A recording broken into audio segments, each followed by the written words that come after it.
सच्चिदानंद सद्गुरु साईनाथ महाराज की जय. మనకి సాయి చెప్పిన కథల్లో గత వారం బాబా చెప్పారు. ఒకప్పుడు ఒక వృద్ధురాలు ఉండేది. ఆమె కొడుకు చనిపోయిన వారికి దహనాది క్రియలు చేసి పొట్టపోసుకునేవాడు.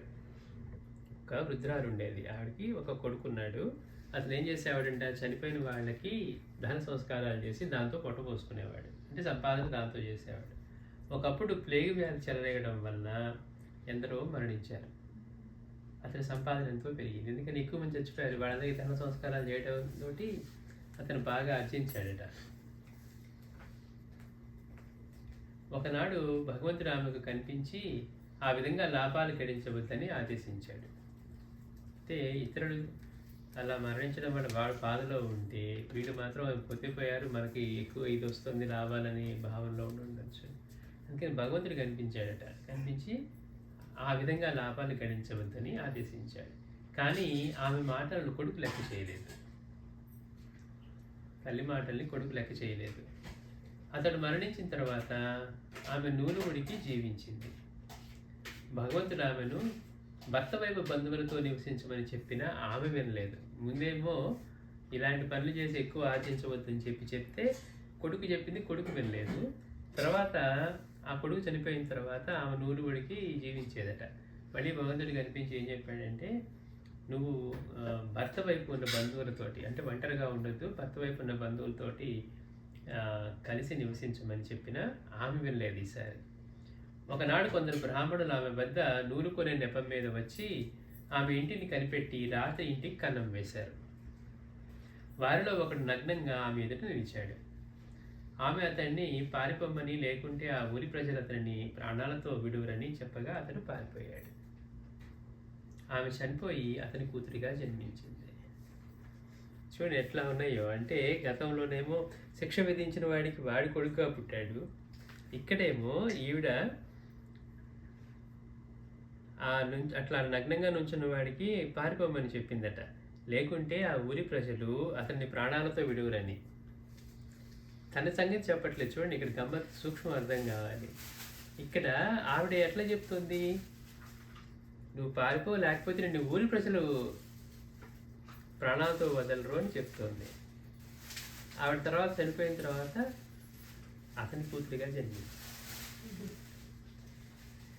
దానికి మాస్టర్ గారు వివరించారు. ఈ కథలో 2 అంశాలు ఉన్నాయి. ఒకటి ఆ వృద్ధురాలు కొడుకు సంగతి, అతడు మరణించాక ఆమె సంగతి. ఆ వృద్ధురాలు కొడుకు సంగతి, తర్వాత అతడు మరణించాక ఆమె సంగతి.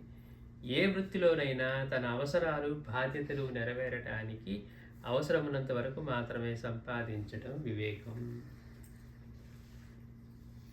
ఏ వృత్తిలోనైనా మనం ఇక్కడ ఏమనుకుంటున్నాం అంటే, ఇక్కడ వాడు మరణించిన తర్వాత వాళ్ళ మీద వచ్చే డబ్బుతోటి ఇలా చేస్తున్నాడు కాబట్టి భగవంతుడు చెప్పారనుకుంటున్నాం. కానీ మాస్టర్ గారు అంటున్నారు, ఏ వృత్తిలోనైనా తన అవసరాలు బాధ్యతలు నెరవేరటానికి అవసరమున్నంత వరకు మాత్రమే సంపాదించడం వివేకం. పరుల దుఃఖాన్ని అవకాశంగా తీసుకొని ఆశకు మితి లేకుండా గడించడం రాక్షసత్వం. మనం ఇలాంటిది ఎప్పుడు చూసామంటే, మొన్న పాండమిక్ వచ్చినప్పుడు చూసాం. మనకి ఎట్లా దోచుకున్నారంటే దాని కారణంగా చూపించి చిన్న చిన్న ట్రాన్స్పోర్టేషన్కి బాడీని తీసుకెళ్ళాలంటే కూడా 25,000 50,000, మామూలుగా 2,000 3,000 పక్క నుంచి అడగడానికి అరగంటగా అడిగేదానికి కూడా వాళ్ళు అట్లా దోచుకున్నారు. అంటే ధర్మం అనేది ఎక్కడ లేదు. అవకాశం ఉన్నంత వరకు సంపాదించుకుందాం, దోచుకుందాం. ఎట్లా ఏ విధంగా సంపాదిస్తున్నాం అనేది లేదు. అట్లా పక్కన వాళ్ళ బాధని తప్పనిసరి ఏం చేశారు, అప్పుడు అప్పులు చేసో ఇళ్ళు అమ్మేసో ఉన్నాయి అమ్మేసో వాళ్ళు అట్లనే చేసుకున్నారు. అందుకని పరుల దుఃఖాన్ని అవకాశంగా తీసుకొని ఆశకు మితి లేకుండా గడించడం రాక్షసత్వం. దైవం దాన్ని అంగీకరించడు. భర్త మరణించాక భార్య తన కొడుకు రక్షణలో ఉండడం ధర్మబద్ధమే. మొదటి కొడుకుతోనే ఉంది. కానీ ధర్మం విషయంలో తల్లి ఆజ్ఞను పాటించాలి కొడుకు కూడా. అయితే ఆమె చెప్పినా కానీ అతడు వినలేదు. భార్య మరణించిన స్త్రీ ఈ సమాజంలో ఒంటరిగా బ్రతకూడదు. ఎందుకు, ఏదో ఒక విధంగా నిందలు రావటమో లేకపోతే ఇంకే విధంగానో ఇబ్బందులు కలుగుతాయి. మనకి శ్రీ గురు చేతిలో కూడా తను ఎంతో చక్కగా చెప్తుంది సావిత్రి. ఈ సమాజంలో ఒంటరిగా బ్రతకూడదు. ఆ వృద్ధురాలు దొంగల బారికి గురైంది. భగవంతుడు ఏం చెప్పాడట, నువ్వు ఒంటరిగా ఉండొద్దు, నీ భర్త తరపు బంధువులతో కలిసి జీవించు, వాళ్ళకి దగ్గరగా జీవించు అన్నాడట. ఈవిడ మాట వినలా. ఎందుకు చెప్పారు ఆ మాట? భర్త మరణించిన స్త్రీ ఈ సమాజంలో ఒంటరిగా బ్రతకూడదు.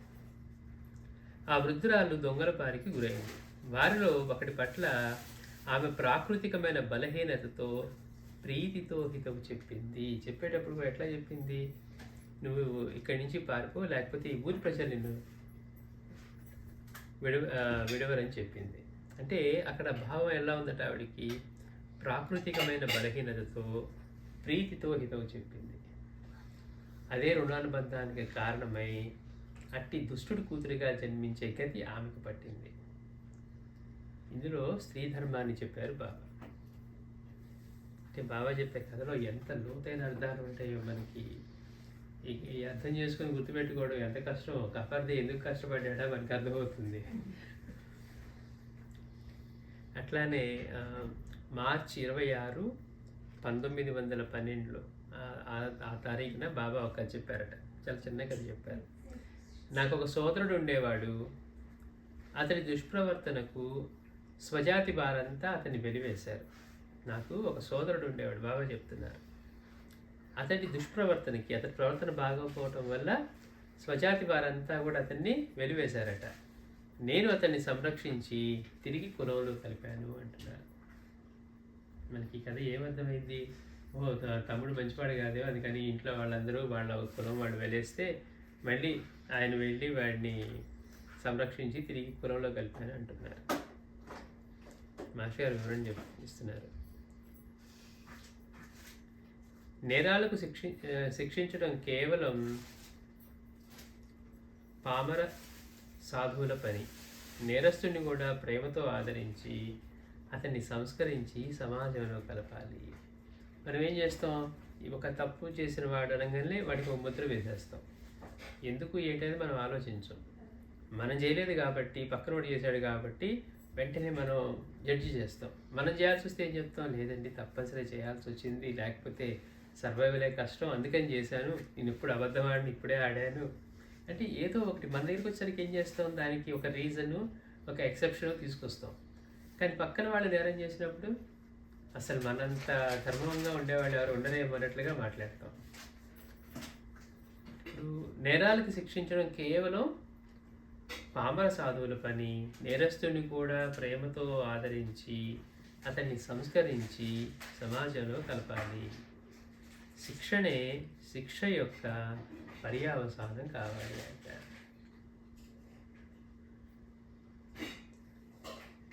అంటే అట్లా తప్పు చేసిన వాళ్ళ పట్ల కూడా మనం ఎట్లా ఉండాలో చెప్తున్నారు. అతన్ని సంస్కరించడానికి ప్రయత్నించి వాళ్ళని మళ్ళీ సమాజంలో కలపాలి.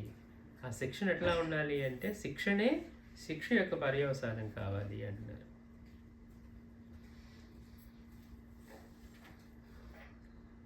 అలాగే జనవరి 20వ తారీఖు 1913 బాబా చెప్పిన కదా, నాకు ఒక మంచి బావి ఉండేది.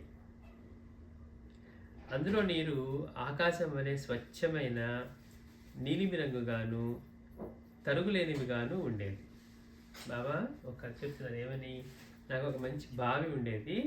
ఆ బావిలోని నీరు ఎలా ఉండేదట? ఆకాశం వలె స్వచ్ఛమైన నీలిరంగు, తరుగులేనివిగాను ఉండేవి. 4 మోటాలతో తోడిన అందులో నీరు అయిపోలేదు. ఆ నీటితో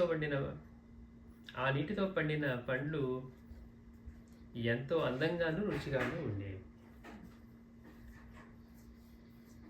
ఏంటి అర్థమైందా? ఒక మంచి బావి ఉండేది, అందులో నీరు ఆకాశం వలె స్వచ్ఛమైన నీలిమి రంగుగాను తరుగులేనివిగాను ఉండేది. 4 మోటాలతో తోడినా కానీ అందులో ఈ నీరు అయిపోలేదు. ఆ నీటితో పండిన పండ్లు ఎంతో అందంగాను రుచిగాను ఉండేవి. బాబా ఏదో ఆయనకున్న బావిలోంచి తీసుకొని ఆ మంచి బాగుండేది, నీరు తరగబట, శుభ్రంగా ఉండేవట, వాటితో పంటకి వేసినప్పుడు ఆ పంటలో వచ్చిన పండ్లు ఇవన్నీ కూడా అందంగాను ఎంతో రుచిగాను ఉండేవట. అంతే మనకు అర్థమైంది కదా. బాబా చెప్పారంటే మామూలు కథలా ఎలా ఉంటుంది, దానికి మాస్టర్ గారు వివరిస్తున్నారు. అందమైన బావి ఒక మంచి బావి ఉండేది అన్నారు. బావి హృదయం, నీలివర్ణపు నీరు ధ్యానంలో అనుభవం అయ్యే చిదాకాశం. బావి హృదయం, అందులో అనుభవం నీలివర్ణపు నీరు అంటే ఆ బావిలో మంచిగా నీరు ఎలా ఉండేది అంటే శుభ్రంగా ఆకాశం వల్లే ఉండేది నీలివర్ణంలో అని చెప్పారు. నీలివర్ణపు నీరు ఏంటంటే ధ్యానంలో అనుభవం అయ్యే చిదాకాశం. 4 మోటాలు చతుర్విధ పురుషార్థాలు, ధర్మ అర్థ కామ మోక్షాలు. అంటే 4 మోటాలతో తోటినా అందులో నీరు అయిపోలేదు అని చెప్పారు కథలో మనకి. బావేమో హృదయం, దానిలో ధ్యానంలో అనుభవం అయ్యే చిదాకాశమే అందులోని నీలివర్ణపు శుభ్రమైన నీరు, స్వచ్ఛమైన నీరు. వాటిని 4 మోటాలు పట్టి తోడినా కానీ అందులో నీరు అయిపోలేదు అన్నారు. అంటే ఆ 4 మోటాలు ఏంటంట? చతుర్విధ పురుషార్థాలు, ధర్మ అర్థ కామ మోక్షాలు. అంటే పురుషార్థాలన్నీ ఎన్ని నెరవేర్చుకున్నా వాటికంటే కూడా అధికమైన ఫలితాన్ని అట్టి ఆత్మనిష్ట ఇచ్చిందన్నమాట. అంటే వాటి కోసం అంటే ఆ పురుషార్థాలన్నీ ఎన్ని నెరవేర్చుకున్నా కానీ వాటికంటే కూడా అధికమైన ఫలితాన్ని అట్టి ఆత్మనిష్ట ఇచ్చిందన్నమాట. అట్టి చెదరని ఆత్మనిష్టతో ఆయన ధర్మ అర్థ కామాలను కూడా నిర్వర్తించారు. వాటి ఫలితం సామాన్యమైన పండ్ల కంటే, అంటే సామాన్యులు నెరవేర్చుకునే ధర్మార్థ కామ మోక్షాల కంటే విలక్షణంగా ఉన్నాయట. చూడండి ఎంత లోతైన అంతంత చెప్తున్నారు బాబా. మోక్షం అన్న మాటతో నీరు చేదటం అంటే ఏంటి అంటే 4 మోటాలతో తోడారన్నారు కదా. మరి ఆ 4 మోటాలు ఏం చెప్పారు? ధర్మ అర్థ కామ మోక్షాలు అన్నారు. అందుకని మోక్షం అన్న మూటతో 4 మోటాలతో అన్నారు. నీరు చేదటం అంటే ఏంటి, దాంతో తోడినా కానీ అని అంటే జ్ఞానము లేక మోక్షం అన్నది ఒక అంత్యము లేని స్థితి అని గుర్తించాలి. జ్ఞానం కానీ మోక్షం కానీ ఒక అంత్యము అంటే ఒక ఎండ్ లేనిదని. ఆ నీటితో పండిన మోక్ష ఫలం కూడా విశేషంగా ఉండిందని భావం.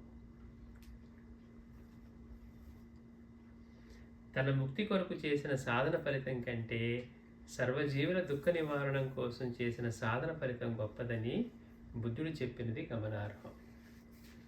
మనం ముక్తి పొందాలని మనం చేసే సాధన కంటే కూడా సర్వజీవుల దుఃఖ నివారణం కోసం చేసిన సాధన ఫలితం గొప్పదే అని బుద్ధుడు చెప్పినది గమనార్హం.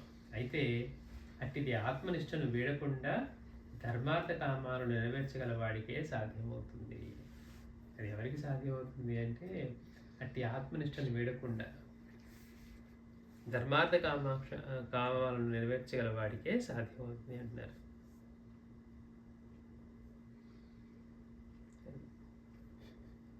అందుకని ముందు ఏం చేయాలి? మంచి బావి ఉండాలి, అంటే మంచి హృదయం ఉండాలి.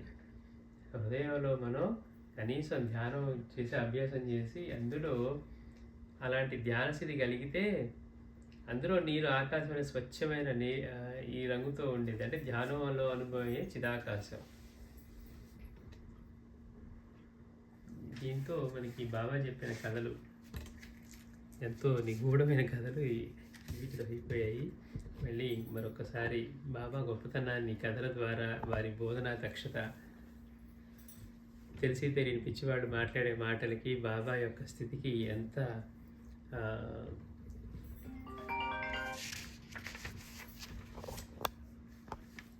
అంతరంత ఎత్తులో ఉంటాయి బాబా మాటలు. అవి తెలియక ఎవరు పడితే వాళ్ళు పిచ్చి పిచ్చిగా మాట్లాడుకుంటూ ఉంటారు. శ్రీ సచ్చిదానంద సద్గురు సాయినాథ్ మహారాజ్ కీ జై.